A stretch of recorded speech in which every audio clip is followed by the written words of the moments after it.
Hi, and welcome to Learn English Lab. My name is Ganesh, and in this lesson, I'm going to teach you how to use make and do correctly.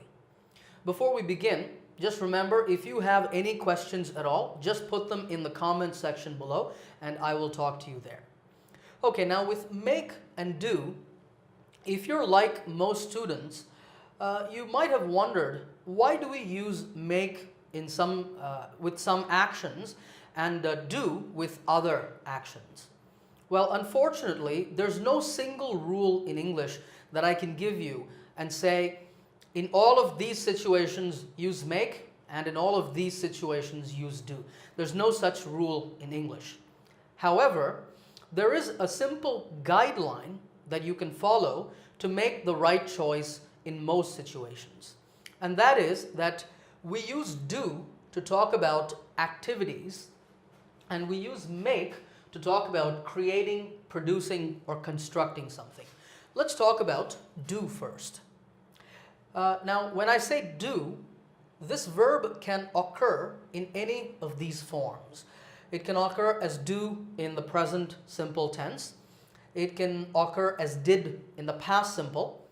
Done is the past participle form, and doing is the ing or the continuous form. One very common use of do is to talk about jobs or tasks, such as homework. Children have to do their homework. They don't make their homework. That doesn't really mean anything. Children do their homework. Okay? Or you might have to do your housework. Housework means things around the house, cleaning, washing, etc. For example, with dishes or laundry, we use do. Let's say your friend calls you and your friend asks, "Hey, what are you doing?" And you might say, "Hey, I can't talk now. I'm doing the dishes or I'm doing the laundry. Can I call you back later?" That means you're washing the dishes or you're washing your clothes. You can also do a job, or if you're a business person, you do business. We don't use make with any of these. We also use do to talk about exercise and physical activities. It's very important to do exercise regularly, or you might do yoga, for example. You will also find do in this sort of structure. You'll have do, and then you'll have a quantity expression like some, a lot of, a little bit, etc. And then you will have a verb with ing, like walking, shopping, or sightseeing. For example, yesterday evening I had some free time, so I did some walking around the neighborhood. I did some walking around the neighborhood. Tomorrow, if I have time, I might do a little bit of shopping. When I went to Spain on vacation with my family, we did a lot of sightseeing. Okay? We did a lot of sightseeing. So this is a very useful form that you can use. Do, and then a quantity expression like some, a lot of, etc., and then an ing form. Number 3 is a very common expression in English. Can you do me a favor? And some people make mistakes with this. They use make sometimes. That's wrong. Can you do me a favor? Favor is basically a way of asking for help. Okay? But a favor is a little bit stronger. The other person might have to make a lot of effort to do you a favor. And usually this means that you will return the favor in some future time. That is, you will help them in return sometime in the future. So the expression is, can you do me a favor? And finally, with any of these words, and all of these talk about activities in general without being specific. Anything, nothing, something, everything, etc. With all of these, we only use do. For example, let's say you meet a friend and you ask that friend, "Hey, what are you doing on Saturday?" Okay? And your friend says, "Oh, I'm not doing anything," or "I'm doing nothing on Saturday." And then you might ask, "Oh, do you want to do something?" That means, do you want to plan something? Shall we go out together or do something together? In that situation, we're not talking about any activity specifically, we're talking in general, and similarly with everything as well. So for all of these, we use do. Okay, so that's how you use the verb do. Let's now talk about make. As I said in the beginning, make is used to talk about creating, producing, or constructing something. And make occurs in these forms. Make in the present, made in both the past simple and the past participle form, and making is the ing or the continuous form. Perhaps the most popular use of make is to talk about food. When I wake up every morning, I make breakfast. I don't usually have time to make lunch because I have to rush to work, so I just eat at the canteen or the restaurant. But when I get home from work, I often make dinner. Okay, so in all of these cases, we use make and not do. You can also make a cake. My wife made a cake for our daughter's birthday. Of course, you can also say bake. Okay, so that means you can make or bake a cake. Sounds nice, right? A common question that we ask to visitors that come to our homes is, shall I make you a cup of tea? Or do you want me to make you a cup of tea or a cup of coffee? I enjoy making pasta. Maybe you enjoy making pizza. So for any kind of food, we use make, and that means to cook. Okay.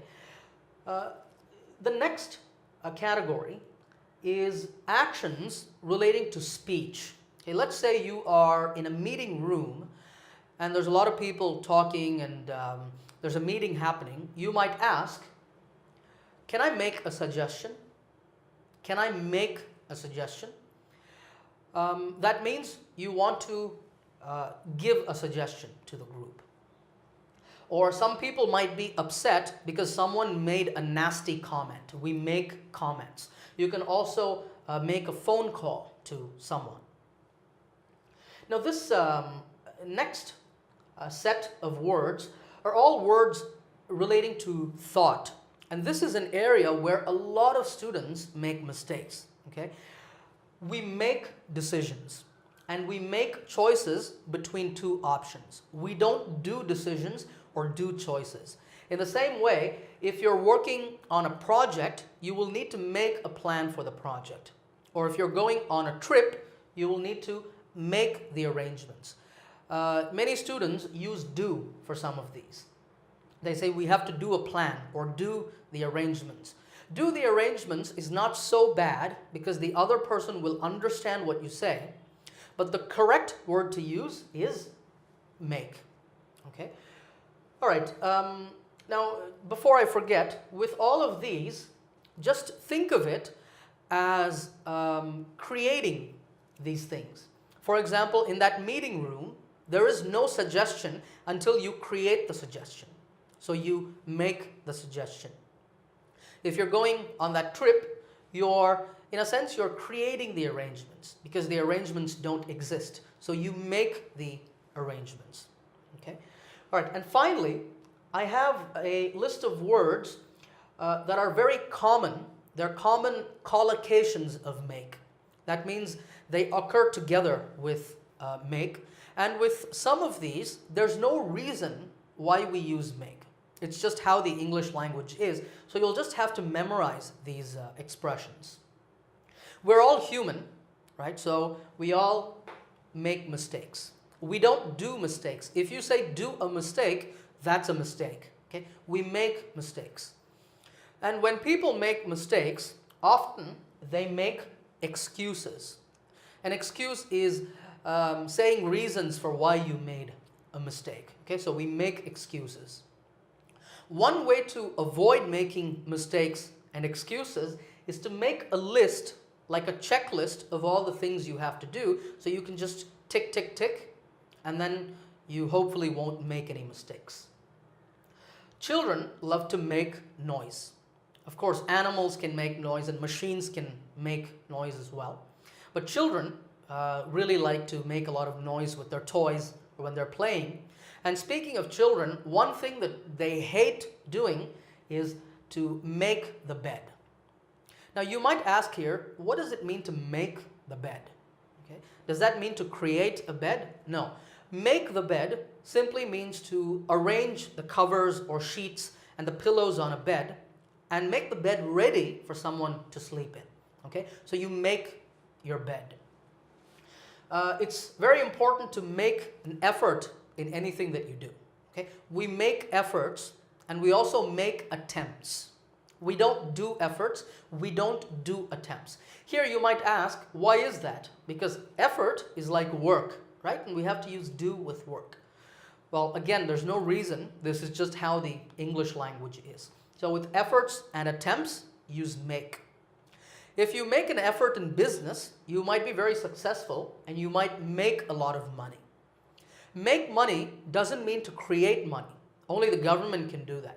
Make money means to earn money. Okay?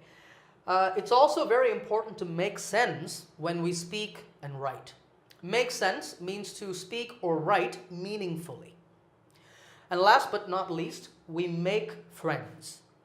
Make friends means to become friends with people. Okay, so those are the most common uses of make. Now, as a quick recap, just remember that we use do for activities and make to talk about creating, producing, or constructing something. Now, if you are confused about whether to use do or make in a situation and you're not sure, just use do and your meaning will be clear in most situations. All right, now it's time for a test to see if you can use make and do correctly. Okay, on the screen there are 10 sentences, and in each sentence you have to choose between do and make. Take a moment now and pause the video if you like. Think about your answers, and then we will discuss them. All right, let's look at the answers. Number 1, Nicholas asked me if I could do him a favor. Number 2, please excuse me for a few minutes. I have to go outside and make a phone call. Number 3, have you started making arrangements for the wedding yet? Number 4, the company does business in 18 countries around the world. Number 5, Ruby failed the exam because she never made any effort to study for it. Number 6, I haven't yet made a decision on whether or not to accept the job offer. Number 7, stop making excuses and just admit that you made a mistake. It's make in both cases. Number 8, doctors recommend doing at least 3 hours of physical activity per week. Number 9, something is wrong with my laptop. It's suddenly making a lot of noise. Number 10, let's make a list of all the things we need to take on our camping trip. All right, did you get them all right? I hope you did. Don't forget to subscribe to this channel. And as always, if you have any questions at all, just let me know in the comments section and I'll talk to you there. I hope you enjoyed this lesson and I'll see you in another lesson soon.